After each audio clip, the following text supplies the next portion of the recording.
अस्सलामुअलैकुम, मैं हूं मुनीज़े जहांगीर और आप देख रहे हैं प्रोग्राम स्पॉटलाइट।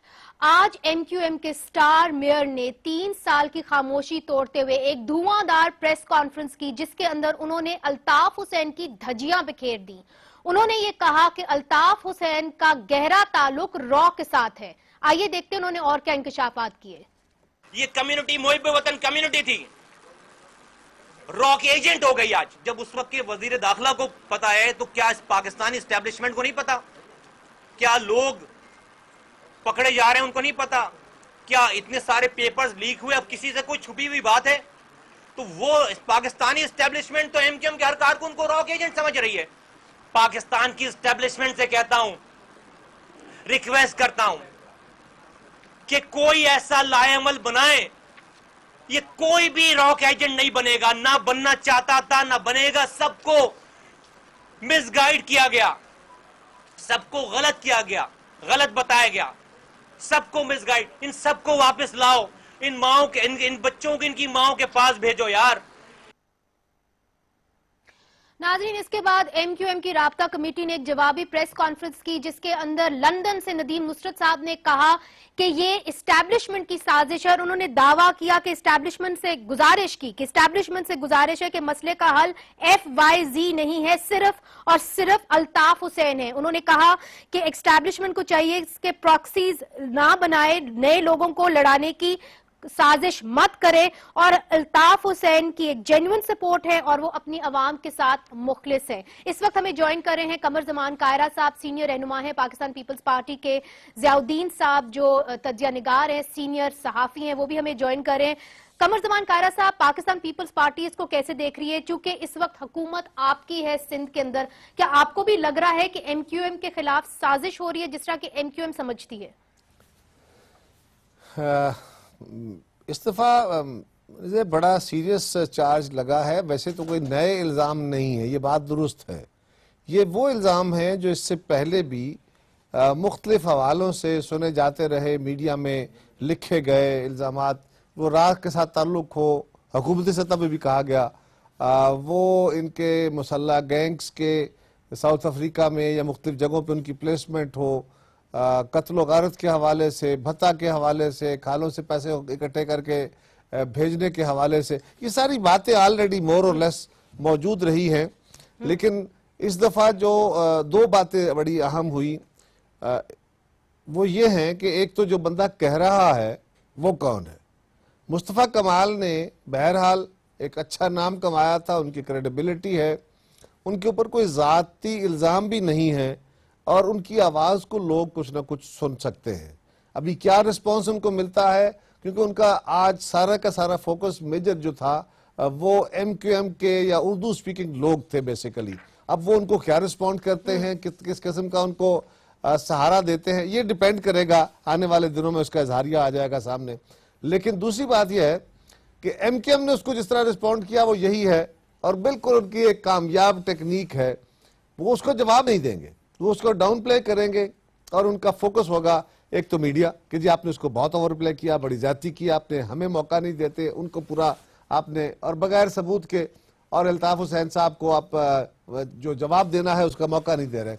और दूसरा, वो एस्टेब्लिशमेंट को स्ट्रेट वे अटैक करेंगे। इन दोनों अटैक से, एस्टेब्लिशमेंट के ऊपर अटैक पे और किसी हद तक मीडिया पे अटैक पे, उनकी जो कंस्टिट्यूएंसी है वो कुछ ना कुछ उनको एड्रेस कर सकते हैं, उसको कुछ अपने साथ सिंपैथी बहाल कर सकते हैं। ये मुझे बड़ा जरूरी। कमर कायरा साहब, ये बताइए कि उन्होंने ये भी कहा कि जो आपके उस वक्त इंटीरियर मिनिस्टर थे रहमान मलिक साहब, उन्होंने ये इंकशाफ किया कि रहमान मलिक साहब को भी पता है कि अल्ताफ हुसैन के रॉ के साथ बाकायदा ताल्लुक है। तो आफ्टर ऑल रहमान मलिक आपकी पार्टी से हैं, आप इनके साथ कोalition पार्टनर रह चुके हैं। अगर वाकई में इतना संगीन इल्जाम लगा है तो क्या ये सही था कि आपने उनके साथ कोalition की और रहमान मलिक साहब जानते हुए उन्होंने कभी चूं तक नहीं की कि इनका ताल्लुक रॉ के साथ है?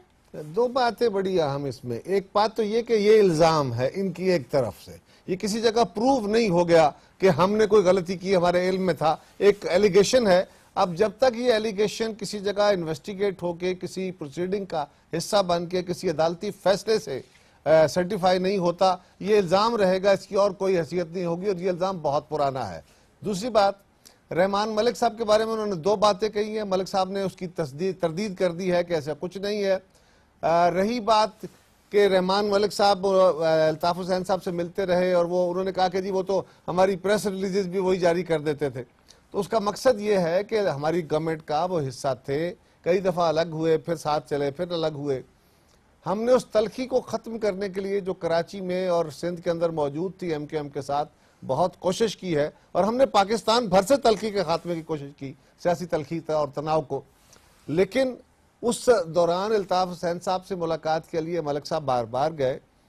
अगर वहां पे प्रेस रिलीज की बात की गई है तो वो तो यही है ना कि उस मीटिंग के बाद मलिक साहब ने वो प्रेस रिलीज जारी कर दी, बजाय इसके कि इनकी राब्ता कमेटी या वहां के कोई ऑफिस वाले जारी करते। तो वो तो एक पॉलिटिकल बात थी जो सारी कौम के सामने हुई, वो किसी क्राइम का हिस्सा नहीं थी। तो दूसरी बात यह है कि वजीर दाखिला वो कल का हो या आज का, उनके इल्म में बहुत सारी बातें, बहुत सारी इंफॉर्मेशन जो इंटेलिजेंस बेस्ड होती है, जिसके साथ वो कंक्रीट एविडेंस शायद ना हो, वो परसेप्टिव होती है, वो इंफॉर्मेशन होती है। आज के इंफॉर्मेशन जो आज के इंटीरियर मिनिस्टर हैं या हमारी एजेंसीज के हेड हैं, अभी फर्ज करें जो डॉक्टर इमरान फारूक के कत्ल केस के हवाले से भी मौजूदा वजीर दाखिला ने भी कई दफा कहा कि हमारे पास सबूत है कि लोग जो हैं जाके राह से तरबियत लेके आए, पकड़े गए हैं लोग। हमारी इंटेलिजेंस एजेंसियों ने भी कहा, रेंजर्स ने भी बहुत सारे लोगों की निशानदेही की है, पकड़े हैं। तो आज का वजीर दाखिला भी जो है वो अपने लेवल पे कोऑपरेट करता है।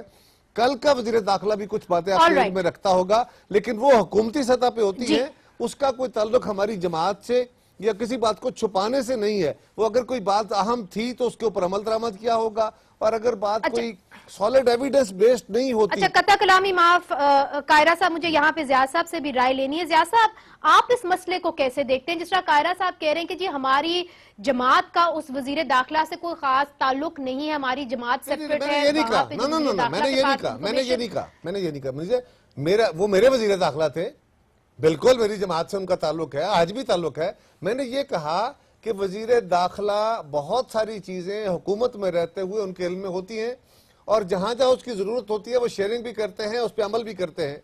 लेकिन उनके पास जितनी इंफॉर्मेशन होती है, अगर वो क्रेडिबल हो तो अमल दरामद होता है, अगर ना हो तो वो फाइलों का हिस्सा बन जाती है। अच्छा, ओके कायरा साहब, now allow me over here. मुझे आपका I got your point. Zia साहब, आप क्या कहेंगे इस पे? देखिए, अगर आपने मुस्तफ़ा कमाल की पूरी तकरीर, आप जाहिर है कि आपने सुनी होगी, उन्होंने ये भी कहा साथ साथ कि पिछली हुकूमतें और आज की हुकूमत दोनों को पता है कि ये रॉक के साथ इनके अरेंजमेंट है। यानी ये नहीं कहा, बिल्कुल एस्टैब्लिशमेंट को भी पता है। देखिए, बात ये है, अच्छा मैं इस पूरी सिचुएशन को ज़रा सा डिफरेंट तरीके से देख रहा हूँ। ये अटैक जो है इस वक्त लगता तो ये है कि ये है अल्ताफ हुसैन पर, लेकिन ये प्राइमरी टारगेट नहीं है, असल टारगेट ये नहीं है। असल इन मकसद जो है वो है रॉ के साथ इस्टेब्लिशमेंट। ये बात इस्टेब्लिश करना था कि पाकिस्तान में रॉ की इंटरफेरेंस हो रही है और बहुत ही मैसिव अंदाज से हो रही है, और ये इसका जो प्रेशर जो पाकिस्तान की हुकूमत पे जो पड़ रहा है रॉ को एक्सपोज करने का, या रॉ के लिंक्स पाकिस्तान में दिखाने के लिए, वो एक इंटरनेशनल सिचुएशन की वजह से भी है। और दूसरा, आपने महसूस ये किया होगा कि फॉरेन सेक्रेटरीज की मीटिंग जो है, जो पोस्टपोन हो गई है, उसकी तारीख भी इंडियंस नहीं दे रहे हैं, और अभी लेटेस्ट जो स्टेटमेंट्स आ रहे हैं उनके, उससे ये लगता है कि वो शायद ये पोस्टपोनमेंट बड़ी लंबी कर देंगे। तो ये मैं इस तनाज़र में देखता हूँ। दूसरी बात ये कि ये जो लिंक रॉक के साथ जो इनका इस्टेब्लिश हुआ है वो 1 साल पहले हुआ है। ये जो डॉक्यूमेंट लीक जो हुई है 1 साल पहले लीक हुई है। ये पूरे 1 साल के दौरान में पाकिस्तान की हुकूमत कुछ नहीं करती है। उसका रीज़न मेरा जहाँ तक ख्याल है वो ये है कि वो ये समझते हैं कि स्कॉटलैंड यार्ड जो है वो इस केस को, मनी लॉन्ड्रिंग के केस को जब लॉजिकल एंड पे पहुंचाएगी तो ये सारी चीज़ें एक्सपोज हो जाएंगी।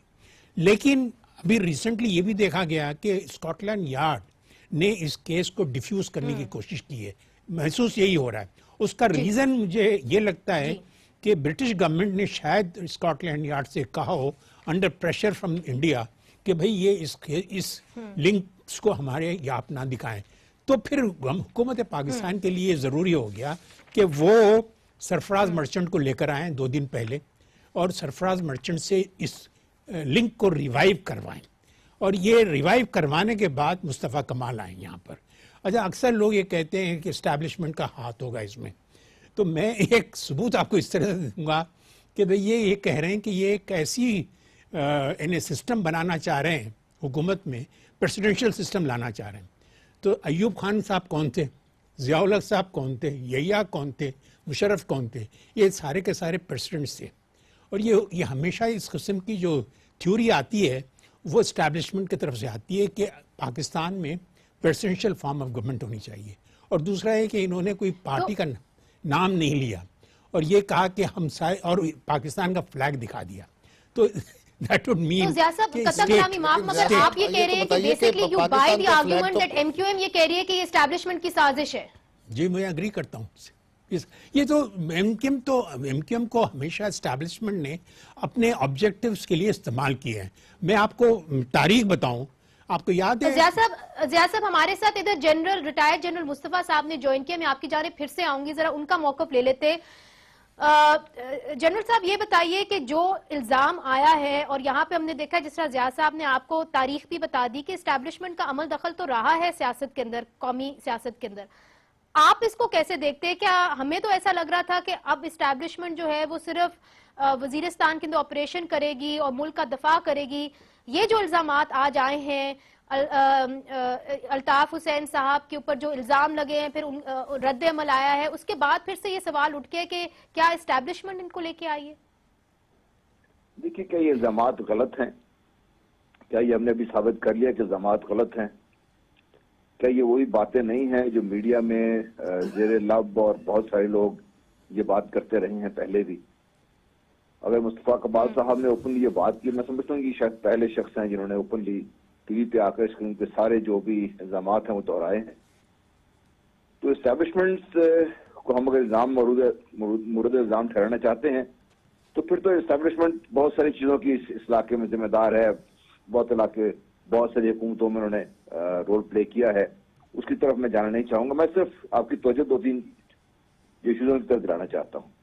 एक तो ज़िया साहब ने बड़ा सही फरमाया कि ये इसको बैकटॉप जो इंडिया में डेवलपमेंट्स हो रही हैं, जो इंडिया ने पाकिस्तान पे इंटरनेशनली प्रेशर डालने की कोशिश की है, वो भी एक इशू है जी। दूसरा इससे भी ज्यादा सीरियस इशू ये है कि ब्रिटिश गवर्नमेंट, जिसको हम सब इंसाफ की देवी समझते हैं, वो हमारे पाकिस्तान के इस किस्म के शख्स को पनाह दे रही है, उसको प्रोटेक्ट कर रही है और इस हद तक जा रही है जिस तरह मुस्तफा कमाल साहब ने कहा कि सबूत स्कॉटलैंड यार्ड के पास भी है, ब्रिटिश गवर्नमेंट के पास भी है, लेकिन उन्हें कोई इकदाम करने के बजाय उस सारे को दबाव देना ज्यादा मुनासिब समझा और वो शायद पाकिस्तान के खिलाफ इसको इस्तेमाल किया जा रहा है। एक चीज और भी इसके साथ आती है कि हमारी हुकूमतें क्यों ब्रिटिश हुकूमत के इस दबाव के तहत इस केस को आगे नहीं बढ़ा सकी। मैं ये समझता हूँ कि इसमें शायद हमारे जो अहबाब इख्तियार हैं, जिन्होंने अपना सारा माल और दौलत उनके हवाले कर रखा है वहां पे जाके, उनकी अपनी कमजोरियां भी इसमें सामने शामिल आती। तो बहुत सारे इश्यूज हैं। जनरल साहब बहुत बहुत शुक्रिया हमें ज्वाइन करने का। I get your point. आपने 3 बहुत अहम सवाल उठाए हैं। ज़िया साहब आपकी जानिब आऊंगी, फिर कायरा साहब की जानिब। इन्होंने एक बहुत अहम सवाल उठाया कि ये जो इल्जाम है ये साबित हुए हैं कि नहीं हुए हैं। ये जिस तरह के मुस्तफा कमाल ने कहा, ये पहली हुकूमत को भी पता था, इस हुकूमत को भी पता है, मगर स्कॉटलैंड यार्ड से हमारी बात हुई और मैंने उनसे पूछा कि सरफराज मर्चेंट का बयान आया है और उन्होंने बताया है अपने बयान के अंदर कि कुछ ऐसी मटीरियल लेटर्स मिले हैं अल्ताफ हुसैन साहब के घर के अंदर जिसके अंदर लिखा हुआ है कि उन्होंने हजारों डॉलर्स के वेपन्स लिए थे और बाद में वो जो करेंसी है वो इंडियन करेंसी में कन्वर्ट हुई थी। तो उन्होंने मुझे कहा कि we do not discuss, confirm or deny evidence that may form part of an ongoing investigation. To do so would be inappropriate and may compromise lines of inquiry. सबूत इस वक्त कहीं भी नहीं है। जिस तरह वो कहते हैं कि मीडिया ट्रायल हो रहा है, ये बयानात जरूर है, ओनर्स किसके ऊपर है कि ये they get to the bottom of it कि असल में सच क्या है और अफसाना क्या है। देखिए, इस वक्त ऑनर्स जो है वो है ब्रिटिश गवर्नमेंट पे, और ब्रिटिश गवर्नमेंट कितनी कोई ज्यादा इनोसेंट नहीं है। मैं बता रहा हूँ आपको, इन्होंने तो एक जबरदस्त किस्म का स्कैंडल इन्हें मिड 80s में सऊदी अरेबिया से इन्होंने प्लेन खरीदे, सऊदी अरेबिया ने इनसे प्लेन खरीदे थे और ब्राइब्स वगैरह दिए थे बड़े मैसिव। तो जब इन्वेस्टिगेशन हो रही थी और कल्प्रिट को पकड़ लिया गया था, तकरीबन पहुंच गए थे, तो ब्रिटिश गवर्नमेंट ने इसको रुकवाया था, इस इन्वेस्टिगेशन को। तो ब्रिटिश गवर्नमेंट जो है ना वो शायद अंडर प्रेशर फ्रॉम इंडिया इस केस को क्लोज करना चाह रही है। तो वजह यही हो सकती है। ओके अब अगर ज़िया साहब अगर क्लोज करना चाह रही है तो कायरा साहब आपकी जानिब में आऊंगी। जो यहाँ पे हमारी प्रोविंशियल गवर्नमेंट है, सिंध हुकूमत, पाकिस्तान पीपल्स पार्टी की, इतने बड़े इंकशाफात हुए हैं, क्या आप इसके ऊपर कोई इंक्वायरी बिठाएंगे? और रहमान मलिक साहब से भी कोई खास पूछ मतलब विल यू आस्क हिम कि क्या हुआ है एग्जैक्टली? देखिए, बात यह है कि पहली बात, दुनिया में ना कोई इखलाकी बड़े असूल नहीं होते कि हुकूमतें उन असूलों पर खड़ी रह जाती हैं। वो अपने अपने मफादात के लिए बहुत सारे ऐसे फैसले करती हैं जो उनके नेशनल इंटरेस्ट में होते हैं, और ये फैसला यकीनन उनके नेशनल इंटरेस्ट में है कि हिंदुस्तान को नाराज न किया जाए। और वो पाकिस्तान के अंदर भी अपने उनके कई तरीकाकार हैं, उसके ऊपर बात अभी नहीं करनी चाहिए। सवाल ये है कि ये इल्जाम नए नहीं। मगर कायरा साहब के क्या अल्ताफ हुसैन के रॉ के साथ लिंक्स हैं?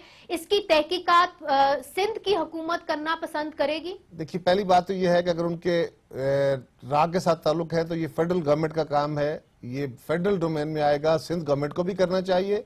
जितने इल्जामात आज लगे हैं उन इल्जामात की अदरवाइज भी तहकीकात होनी चाहिए। मुस्तफा कमाल साहब से भी पूछा जाना चाहिए कि आपके पास, आप इनसाइडर हैं, अगर आपके पास कोई क्रेडिबल एविडेंस है तो अपनी इस बात को सब्सटेंशिएट कीजिए। और दूसरी बात यह है कि हमने अभी तक इस बात को गलत साबित नहीं किया कि के राब्ते थे, तो हम ये भी साबित नहीं कर सके, ये सही भी साबित नहीं कर सके कि राब्ते हैं। ये एलिगेशंस हैं, इंटेलिजेंस बेस्ड हैं, और ये बात कि मौजूदा हुकूमत और साबका हुकूमत को पता था तो उन्होंने कुछ नहीं किया। अगर साबका हुकूमत और मौजूदा हुकूमत को पता था तो थ्रू इंटेलिजेंस पता था, और इंटेलिजेंस